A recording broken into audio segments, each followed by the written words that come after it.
¿Cómo te va, Rolando? De vuelta al saludo, mientras Mercedes se coloca los micrófonos y el auricular. Bueno, finalmente se entregaron. Sí. Hay que hacer unas precisiones. Sí. En el caso Orlando Arévalo, el equipo fiscal integrado por Luis Piñanes, Francisco Cabrera y María Verónica Valdés, Sí. llevaron solamente lo extraído de un teléfono y que hace referencia a la denuncia presentada por el juez Omar Legal. Oscar Tuma llevó una pericia más amplia de todos los teléfonos. De los tres. De los tres, de Lalo Gómez. Al igual que la fiscal Ingrid Cubilla, Sí.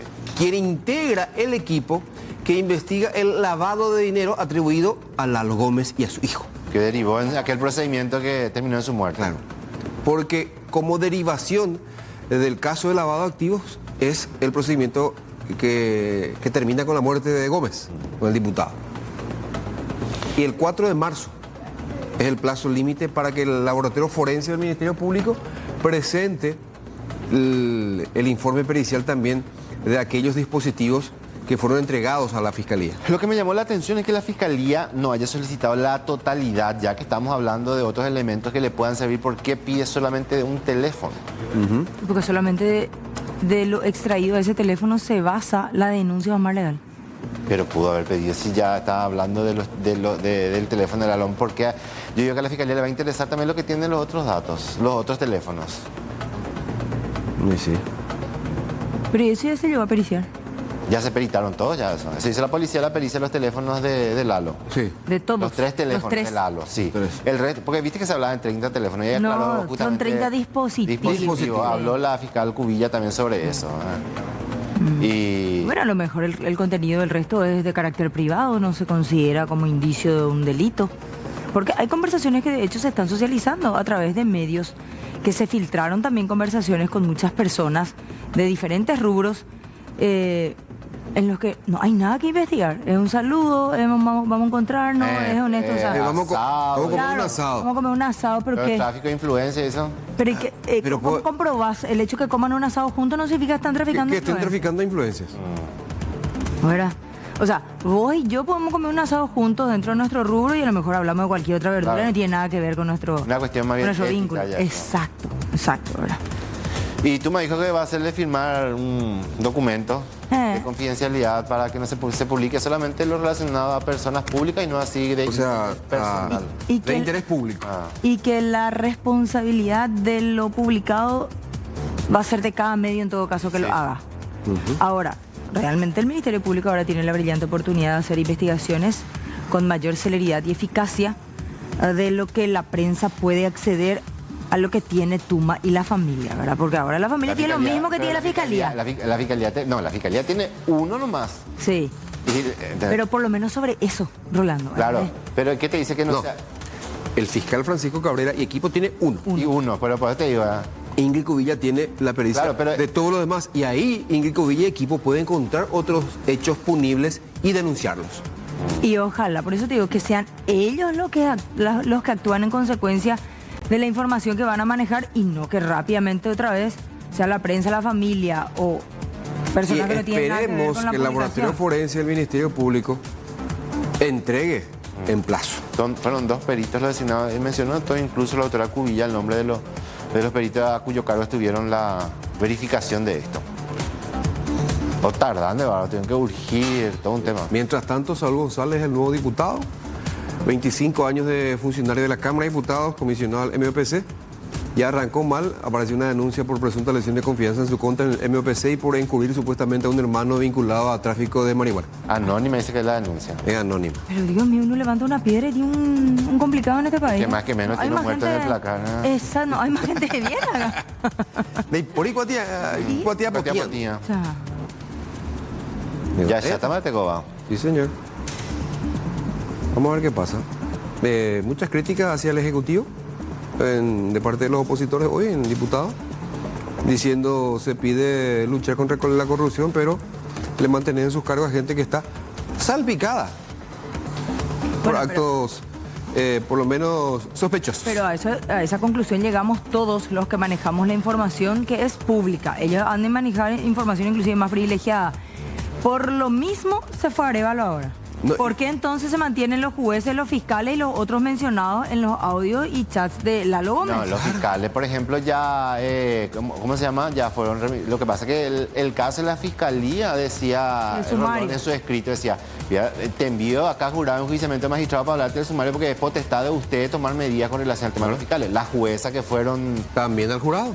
también, pero la corte... También al jurado. Y bueno, Ahora, necesitamos más no digo nomás. celeridad para A resolver. Orlando El Arévalo jurado tiene que, en estos días tiene que tratar, ¿verdad? le dieron Ay, pero se pudo haber el convocado. plazo de 20 días. Sí. Ahora, Lalo Arévalo, sospechado. El cartismo bajo línea, sáquenlo. Sí, le retiraron el apoyo. Por sospechas de corrupción. ¿Y a tus ministros? ¿Papi? ¿Le mantenés? Es una contradicción, una incoherencia ahí. Totalmente. ¿Por qué continúan los hermanos Alcaraz? Sí. Por sobre todo Marco. Y no sé si Liliana no, porque la verdad que... Y hay que ver qué Se más. me- Liliana, Pero lo se- ético, pero lo otro es. Y decía Joana Ortega, cuando hablaban de asado de picaña, estaban hablando de metáfora, metafóricamente. Evidentemente, el más ligero en el grupo era Arévalo, el primero Y que... sí, es un peón. Exacto. Era un peón. Sí, pero lo de él también era alevosísimo. Eso sí, también. ¿verdad? Ahí tienen muchos hechos que pueden desprenderse, más que la carne premium. Pero no es menos grave la comunicación con el resto tampoco. Es No. menos frecuente, sí, pero no es menos grave. Ya hemos nosotros en el departamento de prensa, Rolando, decidido quién va a revisar los 175 gigas que tiene... ¿Vas a revisar? Va?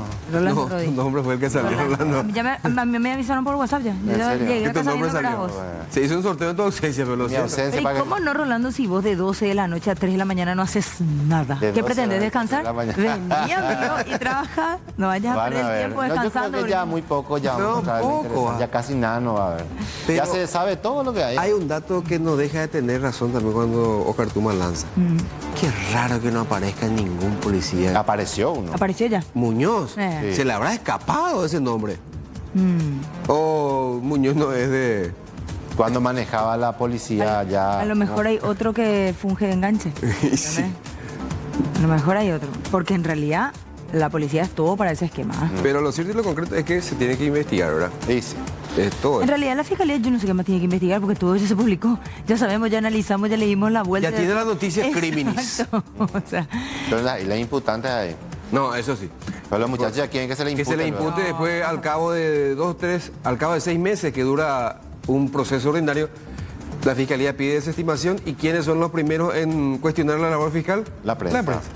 Pero la además prensa- no pasa por ahí. Y la prensa realmente- presiona para imputar y después si Sí. es que o presiona allí. No, realmente hay. no pasa por ahí tampoco. Queremos responsables Sí. y queremos que los responsables paguen por sus actos. Y cuando de forma se analiza, se trata, se lleva mal el caso, después termina todo, ¿no? Para ahí. es lo que creo que toda la ciudadanía está esperando. Bueno, nos vemos, señores. Ay, ya Martes. te vas. ¿Viste? Sí, ¿Viste ahora que va. ya te liberas ahora, por ejemplo? Pero Anda, Miranda, y fíjate. 7. Bájame 2-3 gigas por lo menos. Y a ver esta noche en 24 horas los primeros chats. ¿eh?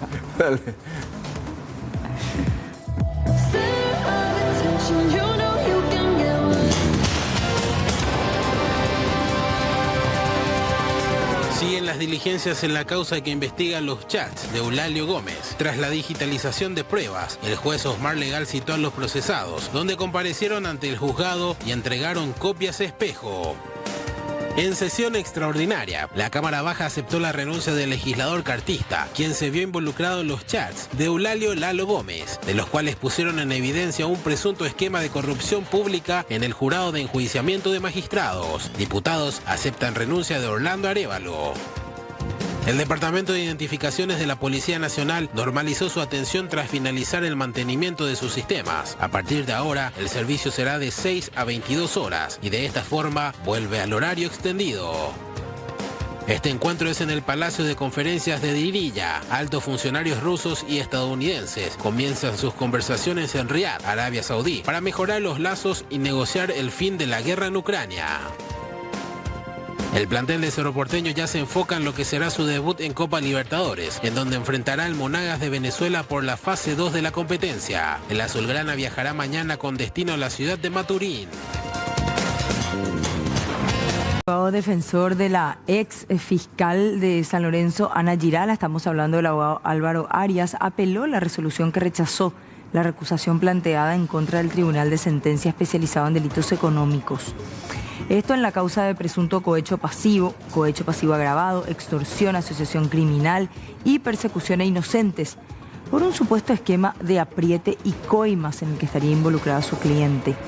Ahora el caso queda a cargo de la Sala Penal de la Corte Suprema de Justicia y allí se tiene que resolver o no si se hace lugar al planteamiento de la defensa de Girala y aparta del caso a los jueces de sentencia recusados el 5 de febrero pasado, o en todo caso si se confirman los magistrados en el colegiado que debe juzgar la causa. Además de Girala serán juzgadas otras 4 personas en carácter de coautoras y cómplices de la exfiscal.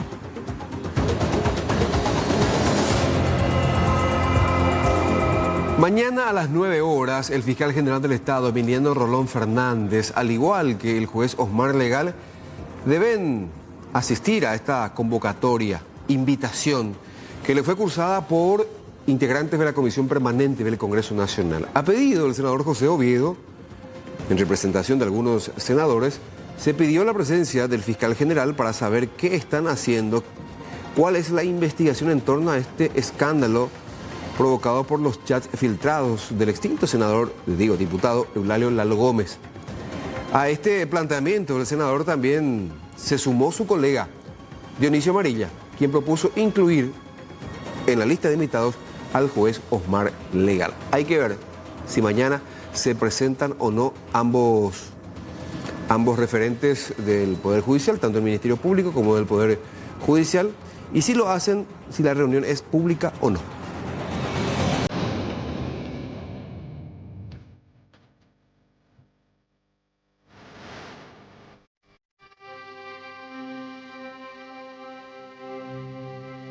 El juez Humberto Otazú hizo lugar al sobreseimiento definitivo que fue solicitado por el fiscal Alfredo Mieres a favor de los imputados por lesión de confianza, el señor Óscar Darío Rusillón Núñez, Carlos Eduardo Rufinelli, Franco David Arce Samaniego, José de Jesús Bordón Machuca y Waldo César León Melgarejo. También Antonio Andrés Río Ferreira y Rigel Dorina Budelia González Albas, todos por los hechos punibles de actividades peligrosas en la construcción.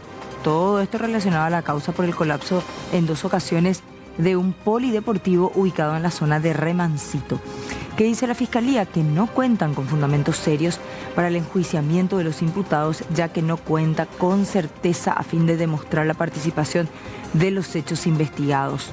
Este polideportivo colapsó sin ningún motivo aparente el 30 de junio del año 2020 y posterior a eso repararon en su totalidad por esta empresa responsable que está siendo investigada. El 30 de septiembre del 2020 nuevamente colapsa, o sea que en ambas ocasiones todo el techo se vino abajo. Afortunadamente nunca hubo víctimas.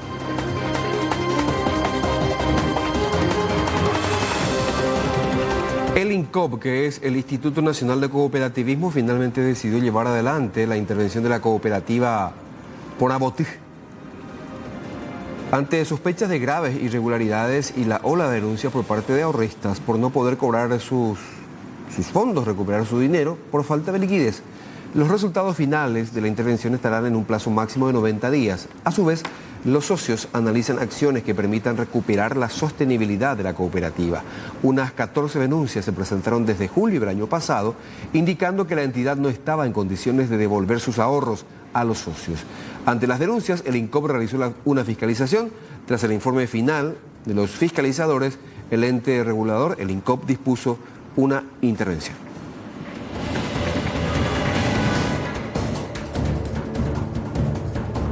Vamos a hablar de uno de los vinculados al caso Pavo Real, porque esta mañana la representación de Carlos Solenic Memel recusó a los fiscales especializados Osmar Segovia, Elba Cáceres e Ingrid Cubilla, alegando desconfianza hacia una actuación imparcial y más aún teniendo en cuenta el traslado de Segovia a Paraguarí. Por disposición, recordemos esto, el traslado del fiscal general del Estado. Por eso, el juez Osmar Legal suspendió la audiencia para los 24 acusados y fijará una nueva fecha para esta diligencia.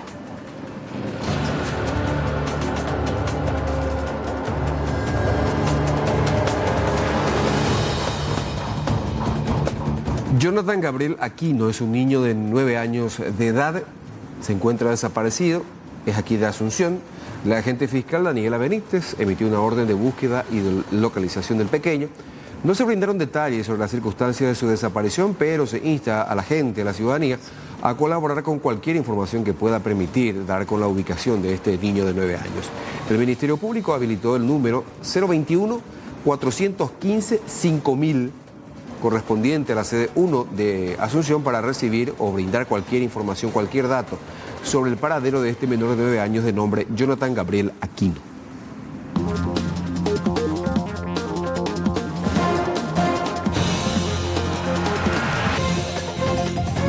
Se busca una mejor organización y de hecho que atrasa bastante en la agenda de citas la situación que guarda relación con los turnos que después no son realizados de consultas y estudios.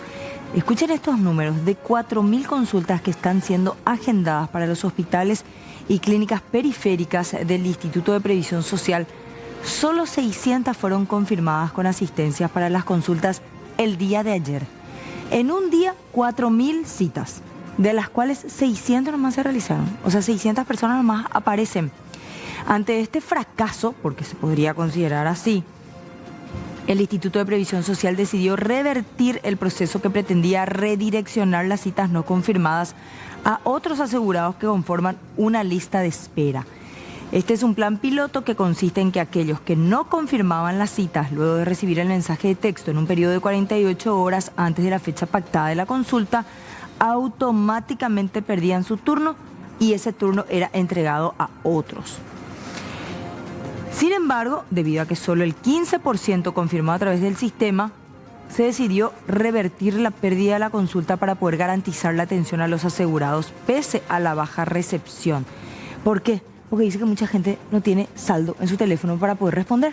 Y mucha otra gente alega no haber recibido ese mensaje de texto, ese mensaje SMS.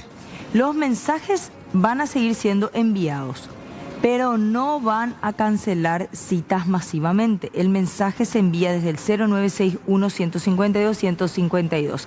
Si te envían el mensaje y vos no respondiste, igual te podés ir, porque tu cita se mantiene. Entonces prácticamente se usa el sistema como recordatorio, no como un organizador para reagendamiento. Para reagendamiento, es un recordatorio.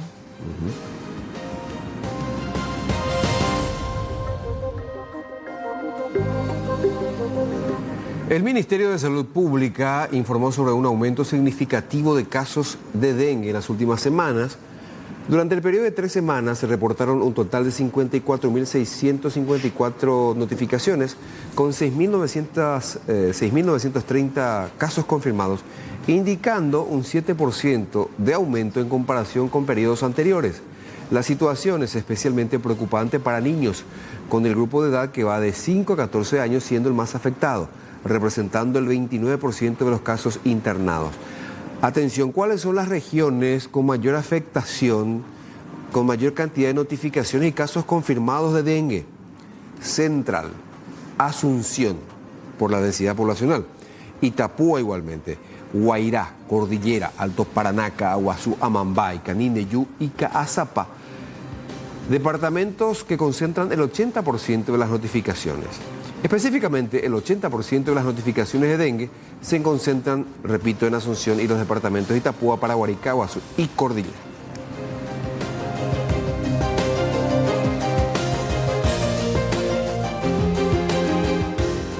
La situación en la penitenciaría de Concepción es crítica. El hacinamiento es impresionante. Miren cómo tienen que dormir en algunos pabellones las personas privadas de su libertad.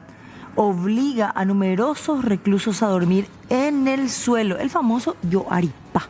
Y literal, o yoari, Mercedes. Qué bárbaro. Sin colchones muchos, ¿eh? Estoy inhumano. Sin colchones. Agrava más aún su condición de vida.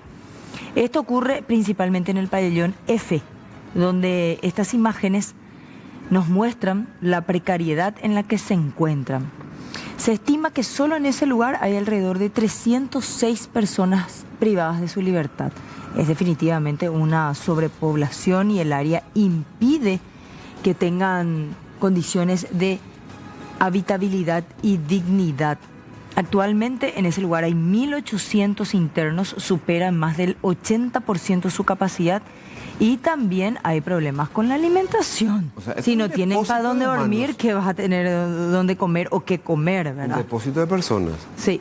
O sea, si ni siquiera hay un mínimo espacio para que la gente duerma, entonces hay problemas serios de alimentación porque están diciendo en un 80% está sobrepasada su capacidad. Sí, muy triste realmente. Y estas son las cosas que de repente al Estado le cuestan demandas internacionales. Correcto. Y corresponden, ¿no? Y claro.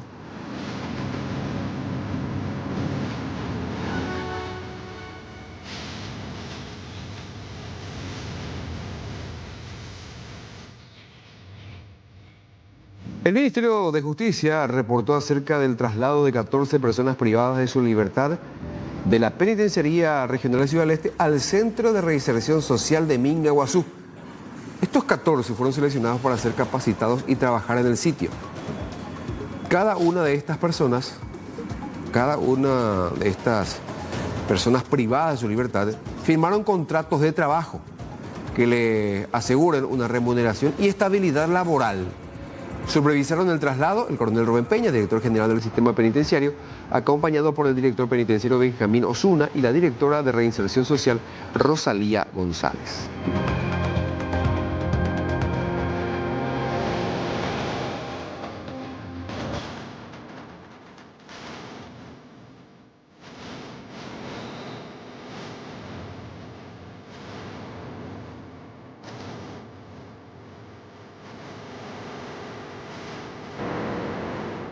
La Rambla de Montevideo, un lugar privilegiado en donde puede ver el mar y disfrutar de un tranquilo momento. Bueno, disfrutar, esto es lo que pasa en el Puente de la Amistad.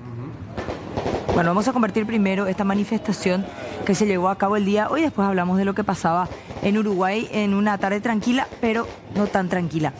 Esto pasaba en el lado brasileño con una protesta que generaba largas filas porque el corte era intermitente, pero un intermitente bastante largo, ¿verdad? Porque las filas tenía kilómetros y kilómetros de hecho. Ellos son conocidos como paseros. ¿Por qué la movilización, Mercedes? Porque estaban protestando contra una nueva directriz Sí. de los controladores, los inspectores, los agentes de la Receita Federal brasileña, de que exigen que las mercaderías llevadas de Paraguay sean registradas. O sea, no es solamente eso, Mercedes, sino que ya, según el reporte que ya es que son demasiado rigurosos ya en el control. O sea, ¿pero qué se entiende entonces, Aníbal? Que te revisen, pero que algunas cosas nomás te saquen y otras no, si es que es irregular el paso que estás haciendo de mercaderías. No sé. Porque o acá es blanco o es negro, no se puede ser gris. Lo que está permitido se pasa cuando te revisan y lo que está prohibido es imposible. Pero bueno, de hecho que hubo incidentes también, hubo negociación de por medio, se liberó el tránsito después de la 1 de la tarde, se normalizó el paso de las personas, pero el bloqueo generó este tipo de roces.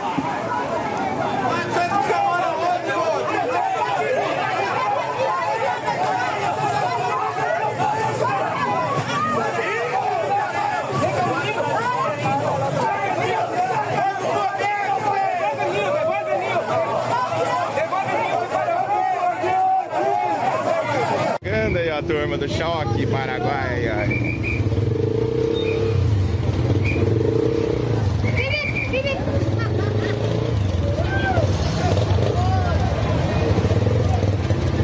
Cana armada.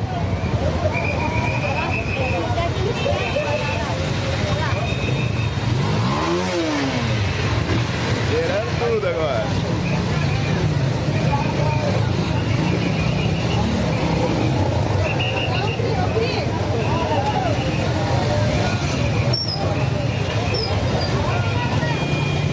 É doido.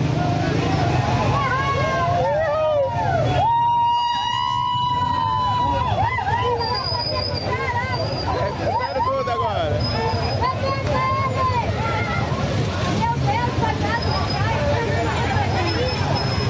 Vamos a hablar de lo que pasaba el domingo en una tarde en la zona de la Rambla de Montevideo, cuando la tranquilidad de esta madre y su hijo se vio interrumpida debido a un tiroteo a la altura del barrio Buceo. Ambos se encuentran gravemente heridos, tanto la mujer como un niño. ¿Por qué se dio la balacera? Esta estuvo relacionada a una guerra entre bandas de los Suárez y los Colorados de barrio Cerro Norte, que está ubicado más o menos a unos 15 kilómetros al oeste de donde de hecho ocurrió el tiroteo. La mujer tuvo que ser internada, está en grave estado en el Hospital de Clínicas de Montevideo, recibió un disparo en la cabeza y otro a la altura del pulmón. Fue trasladada de urgencia. Lo mismo ocurrió con el pequeño que sufrió un roce de bala y fue internado también en el área pediátrica. En este contexto, en un comentario desalentador, el futuro ministro del Interior de Uruguay dijo que la guerra contra el narcotráfico está perdida. Unas declaraciones que fueron tomadas de muy mala manera por la ciudadanía en general, que nos espera a todos, decían justamente cuando entrevistaban a algunos pobladores de ese barrio en la calle. Era uno de los barrios más tranquilos de Uruguay y ahora las pandillas se balean en plena calle.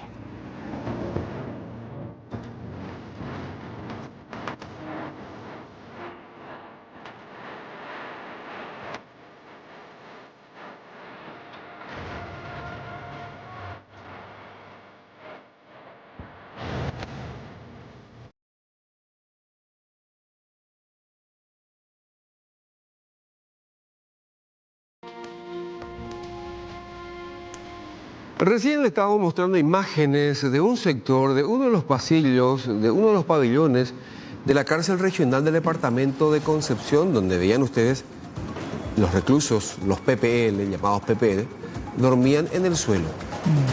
Muchos de ellos sin utilizar un colchón, directamente sobre la baldosa, sobre el cemento. Imagínate con esas temperaturas, esa sensación térmica de 43, 44 grados en un espacio que prácticamente no tiene ventilación, el calor extremo, la falta de oxígeno. Es una situación inhumana.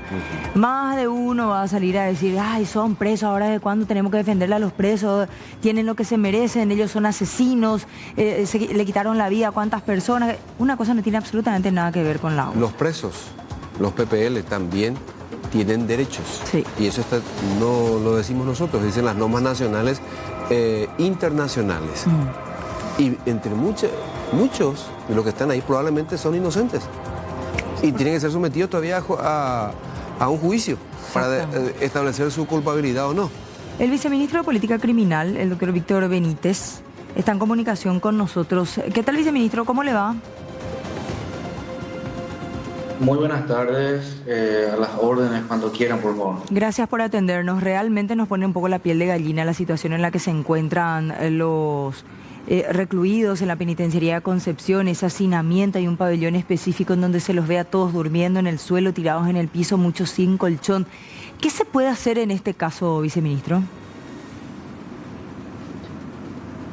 Bueno, la situación de hacinamiento es en todo el sistema penitenciario, no solamente en Concepción.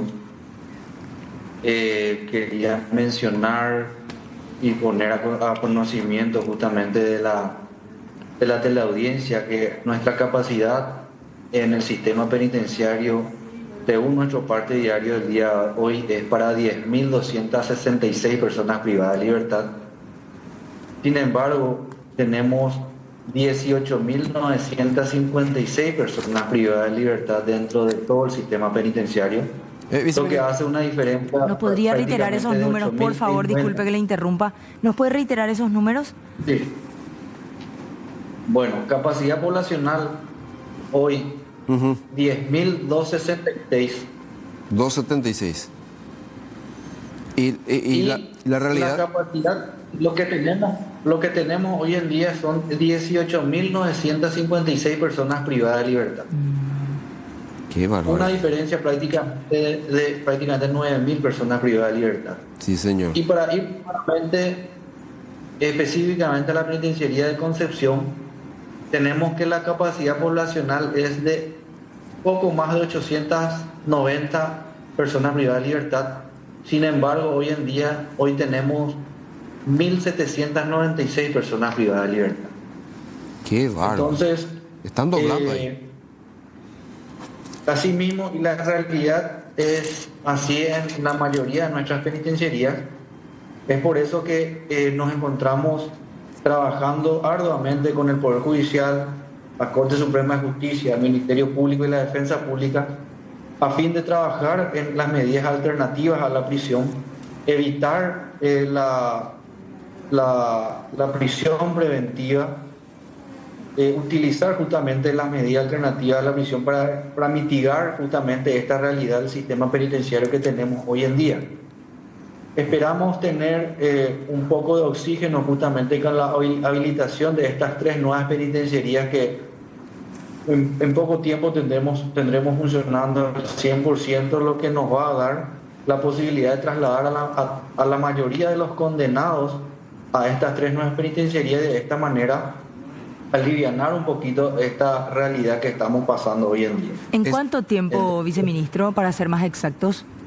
Sí, se prevé que la de Mingaguazú esté prácticamente ya para junio, a partir de junio, julio aproximadamente, ya la estarían entregando al 100%. Entonces, de esta manera también, con la apertura de nuevos centros penitenciarios, tenemos la posibilidad incluso de soñar con el cierre de otras penitenciarías que ya no tienen razón de ser porque están dentro de la urbe ya prácticamente. Entonces podemos hablar del Centro Regional de Ciudad del Este, Buen Pastor, ¿por qué no? Y por qué no soñar con el cierre total de Tacumbú, ¿verdad? Pero aún así estaríamos con una sobrepoblación, ¿verdad?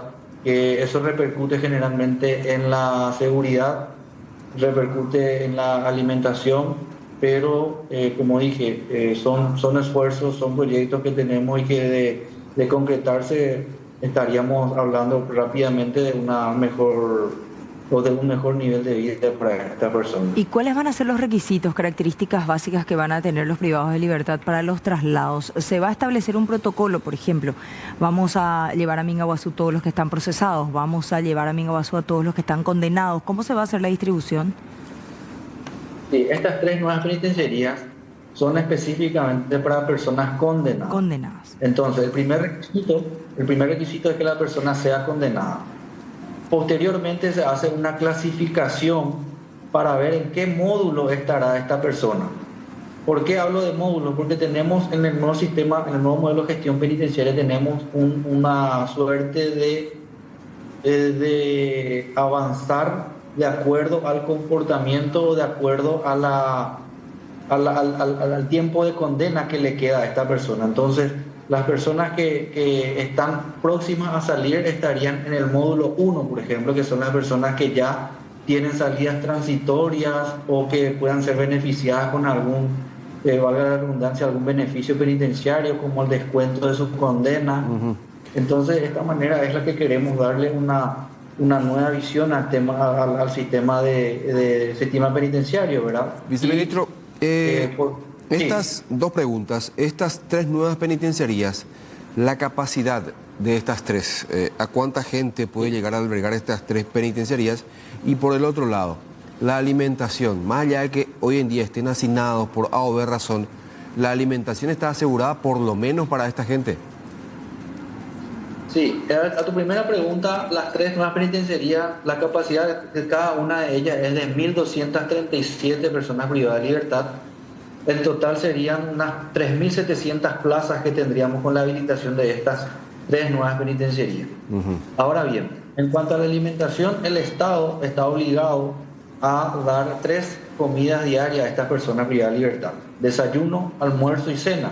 En algunas penitenciarías incluso se le está dando incluso merienda.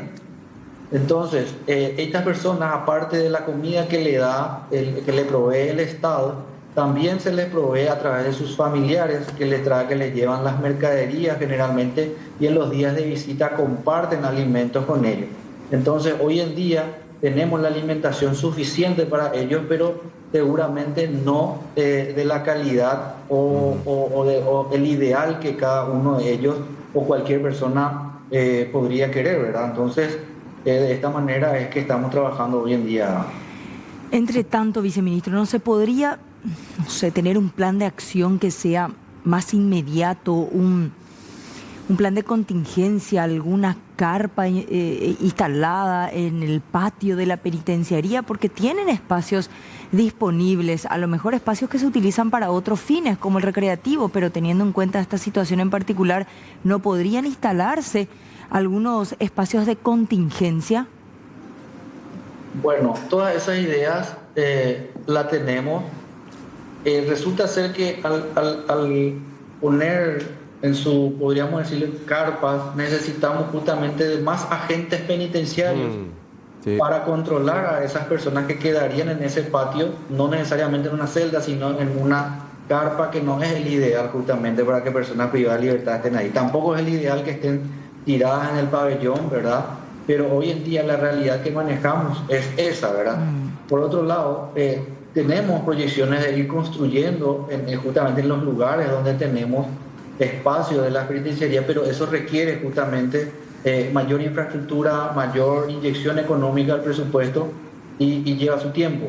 No obstante, estamos trabajando en eso. Lastimosamente no podemos hacer eso del día a la mañana, ¿verdad? Pero de la noche a la mañana, perdón. Pero sí estamos planeando eso, y por sobre todo, ¿por qué no pensar en una situación excepcional como es la que se dio en la época de la pandemia, donde los agentes fiscales y los jueces otorgaban más medidas alternativas a la prisión, daban beneficios penitenciarios a los efectos justamente de descomprimir un poco las penitenciarías? Y de esta forma, ¿por qué no pensar justamente que podría ser eso un plan de contingencia también? Ya que usted menciona de que no hay plata, ¿cuánto le cuesta al Estado paraguayo cada persona privada de su libertad?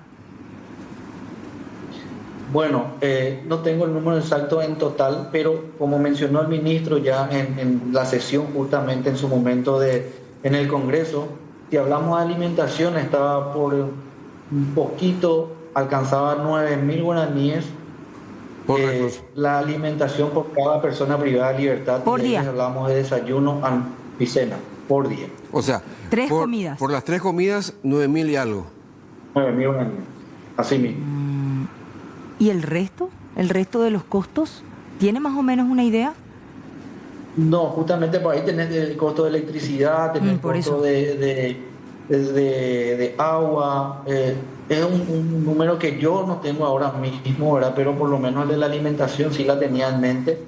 Entonces, tenemos que necesariamente actualizar los números de nuestro sistema penitenciario y de una vez por todas darnos cuenta que justamente el sistema penitenciario no solamente es una problemática del Ministerio de Justicia, sino que se trata de seguridad nacional. Entonces, debemos necesariamente cambiar cómo lo estamos haciendo, lo estamos queriendo hacer con este nuevo modelo de gestión penitenciaria, y no podemos retroceder más de lo que fue justamente el operativo Veneratio. Menos de eso no podemos ir, y yo creo que de aquí en adelante justamente solamente tenemos que ver más proyección y más progreso y no ir para atrás.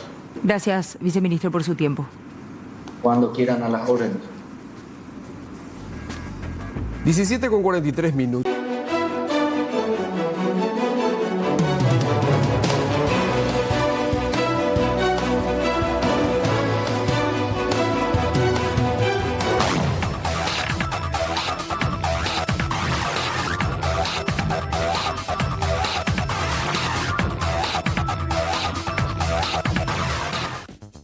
Y dándole seguimiento a la mafia de los pagarés, este caso que se está investigando, Araceli está en vivo y en directo. Vamos junto a ella, adelante contigo. Mercedes, estoy con una de las víctimas de todo este esquema y lo que me está comentando la verdad que sorprende demasiado. Ella es licenciada en enfermería, jubilada del Hospital de Clínicas, la señora Luciana Bernadette. Ella era parte de una asociación mutual de clínicas en los cuales ellas colaboraban y compraban algunos, por ejemplo, alimentos no perecederos, entre otros. Iban sacando y podían deber de esa asociación, de ese almacén que compartían entre todos los funcionarios y personal de blanco de dicho nosocomio, y de esa manera después ir pagando cuando podían, ¿verdad? Iban sumando así su libreta, por así decirlo. Un monto de 3 millones aproximadamente era la deuda de la señora Luciana en esta asociación, que no contaba con un asesor jurídico, que ni siquiera tampoco firmó algún documento o un pagaré para poder tener la libreta de deuda en esa asociación. Y ella, al jubilarse en el 2017, finiquitó toda su deuda, unos 3 millones de guaraníes. Grande es su sorpresa que años después le debitan de su sueldo ya de jubilada un monto muy considerable, casi la mitad de su sueldo. Ella va a preguntar qué es lo que está pasando. ¿Y qué te dijeron, señora Luciana? ¿Que embargaron tu salario y que debías 40 millones guaraníes? 41 millones, señorita. 41 millones. ¿Y ahí dónde te fuiste después? Entonces me fui hasta el Ministerio de Finanzas, de Economía y Finanzas. Ahí me dieron un documento que realmente dice que mi sueldo está embargado por 41 millones de guaraníes, más 10 millones de honorario de unas de las abogadas, justamente de Lourdes Rocío Aranda Benítez, quien me había ya firmado en esa época este documento en el que dice que yo no debo más ni un guaraní y que solo tengo que retirar el finiquito. Y vos ni siquiera lo había firmado un pagaré en el documento, no era de ese, la asociación no era su... No, porque nosotros retirábamos y mensualmente se nos debitaba automáticamente de nuestro salario que recibíamos a través del Banco Itaú.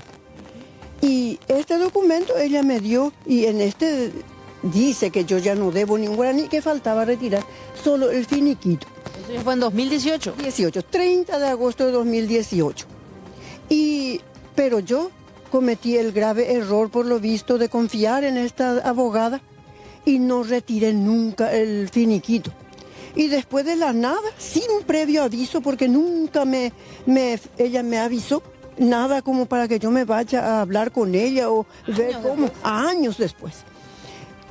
Me embargan y me siguen embargando. Bueno, yo puse un abogado, este abogado presentó un pedido del finiquito al juez Martín Diego Acosta Conde, que es juzgado de justicia letrada segundo turno, secretaría número 3, oficina número 40. Ahí está él, en el primer piso, palacio, que está en el Palacio de Sajonia.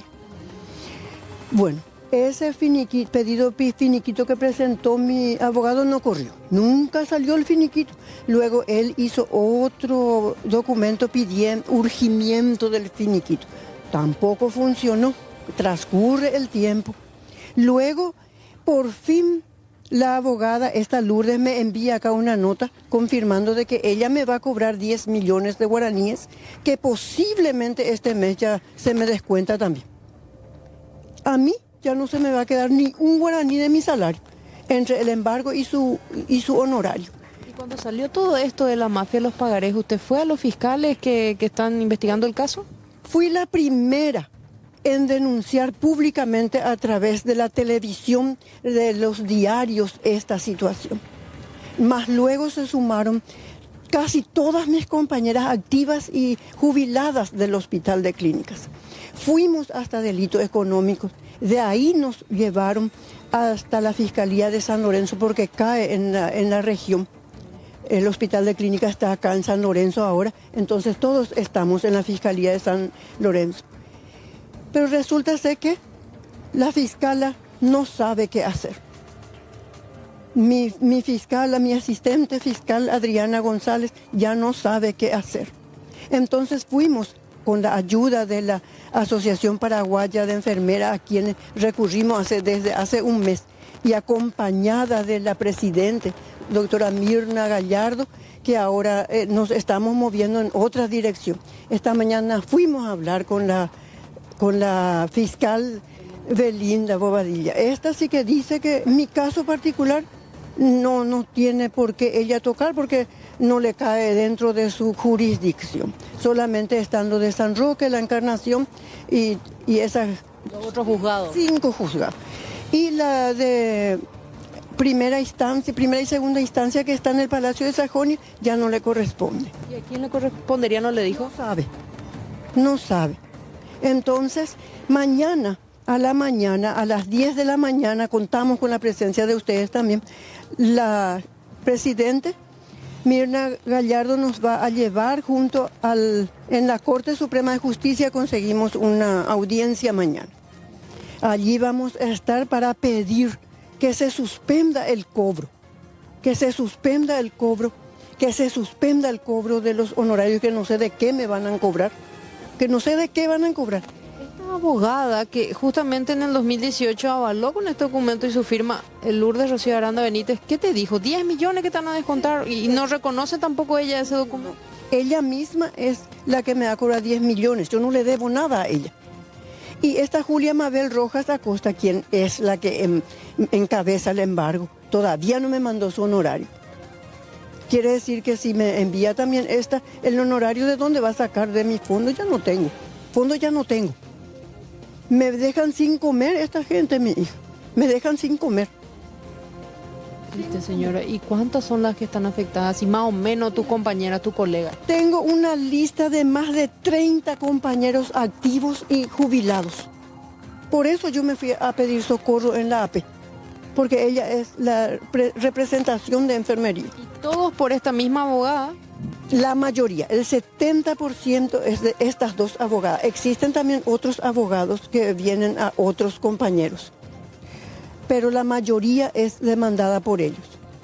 Bueno, de 3 millones de guaraníes a que se le descuente su sueldo, Mercedes, 10 millones ahora, después de tantos años, 40 millones de guaraníes, una diferencia abismal. Y acá la licenciada dice, ¿verdad? Nos están dejando sin comer. Sí, qué triste realmente. Bueno, gracias, Araceli. Gracias, Mercedes. Hasta luego. Y después de una larga espera, finalmente el juzgado a cargo de Osmar Legal hizo entrega del informe pericial de la conclusión presentada por la policía, el Departamento de Lucha contra el Crimen Organizado, de la pericia de los teléfonos del extinto diputado Eulalio Lalo Gómez. Por un lado, el fiscal Francisco Cabrera, quien encabeza, junto con sus colegas María Verónica Valdés y Luis Piñanes, un equipo investigativo, llevó lo concerniente a la denuncia presentada contra Arévalo y otros, contra el hoy exdiputado Orlando Arévalo y otros, por el magistrado Osmar Legal.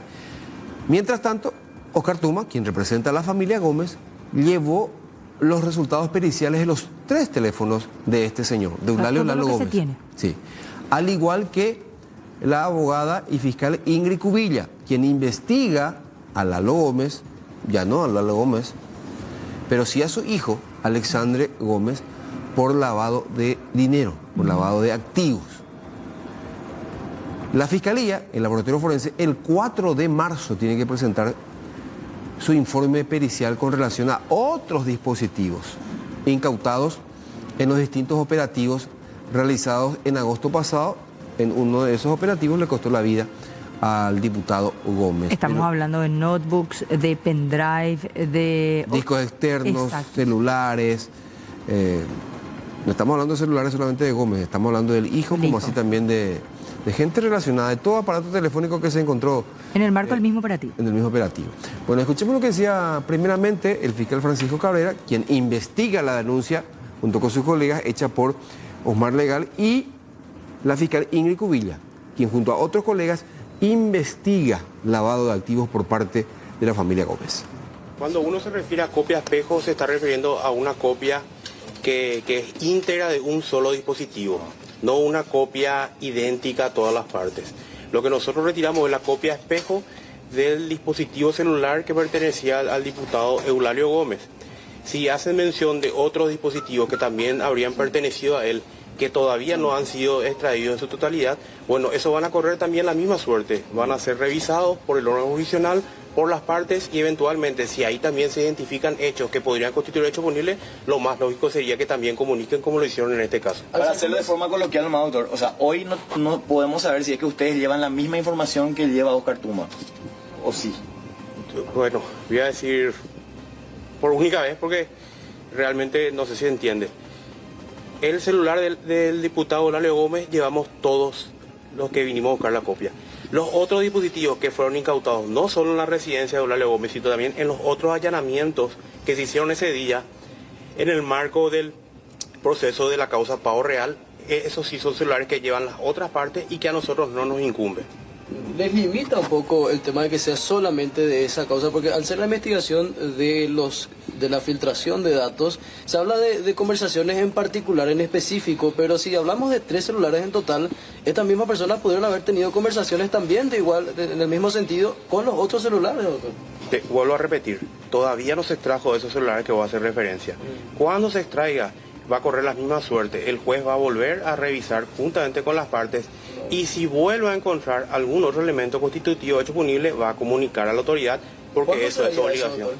Hay que consultar con el juzgado. En marzo se podría entregar otra copia, según nos mencionaba el... Yo no puedo opinar porque no porque no quiera, sino que yo no tengo conocimiento de los hechos que acontecen en la otra causa. Entonces yo solamente puedo referirme a los hechos que están enmarcados en esta investigación fiscal que se originó con la comunicación de hechos por parte del juez penal de garantía y que finalmente ahora incorpora otros elementos que serán revisados. En primer lugar, hacer la aclaración que los colegas de la Unidad de Delitos Económicos están a cargo de una denuncia, una comunicación escrita realizada por el juez especializado y eso forma parte de una plataforma distinta a la que investiga la unidad. Sí. Entonces, lo que corresponde al menos a la unidad de narcotráfico y crimen organizado es la totalidad de las evidencias incautadas en oportunidad a los allanamientos realizados el 19 de agosto. En esta oportunidad son los dispositivos que fueron objeto de pericia por el señor Orue y que forma parte o que al menos incluyen 3 dispositivos celulares, entre ellos el celular del hoy extinto diputado Eulalio Gómez. Así que esto contiene, por decirlo así, la totalidad de los elementos, de los objetos materiales, dispositivos electrónicos que han sido analizados por Orue del Departamento de Crimen Organizado, designado como perito para intervenir en esta extracción. Esto entiéndase tanto celulares, pendrive, notebook, todo lo que guarde relación con... En este caso son 3 dispositivos celulares, más una notebook y otros pendrive, que no quiero ser imprudente hacer una precisión de números, porque es una porción nada más la que se le entregó a este perito para el análisis. ¿Hay pericias pendientes, doctora? Asimismo, hay pericias pendientes de otros dispositivos que están a cargo del laboratorio forense. Acá fueron peritos, dos peritos designados por el juez especializado, por un lado el licenciado Jorge Riquelme, que es del laboratorio forense, y por otro lado el señor Orue de crimen organizado. Son 2 peritos. Con respecto a esto que está llevando, ¿es igual al que llevó el abogado Tuma? Tendría que ser lo mismo. Ahora justamente es el momento de verificar el contenido, ¿verdad? Porque hay una nota en formato papel que fue entregado por el perito. Entonces ahora lo que queda es verificar que ese contenido informado por ese perito sea lo que esté almacenado en este dispositivo digital. ¿Cuánto todavía falta por tendrían que ser un poco más de 20 dispositivos electrónicos, ¿verdad? Sin hacer mención de cantidad de celulares, porque se estuvo manejando una información errada respecto a que son 30 celulares. En realidad son 30 dispositivos electrónicos.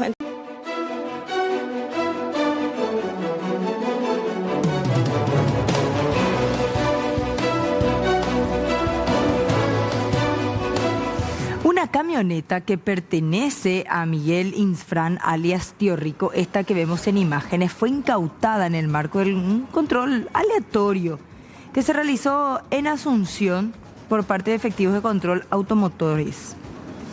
El vehículo fue hallado en poder de una mujer que asegura que es una compradora de buena fe y presentó, de hecho, ella un contrato privado de compra y venta.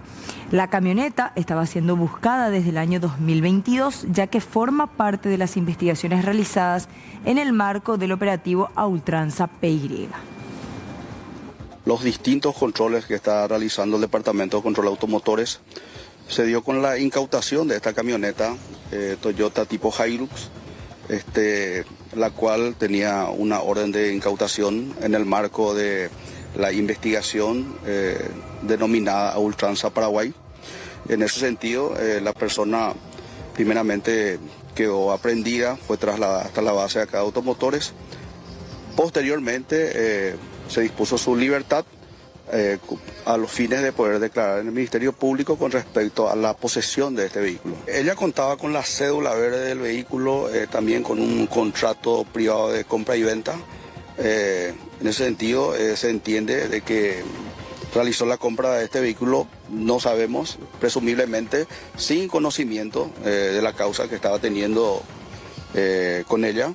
Y bueno, ya queda a disposición del Ministerio Público para aportar los datos pertinentes. Hasta el momento, entonces, las documentaciones y las compras están legalizadas. Bueno, se ha presentado el contrato privado, ¿verdad? Pero la manera en que llegó el vehículo, todo el circuito que realizó, eso está sujeto a investigación. En Capitán Miranda, departamento de Itapúa, fue encontrado el cuerpo de un hombre en un cauce de agua. Este hombre, a bordo de una motocicleta, retornando de una fiesta, cayó en el lugar y perdió la vida.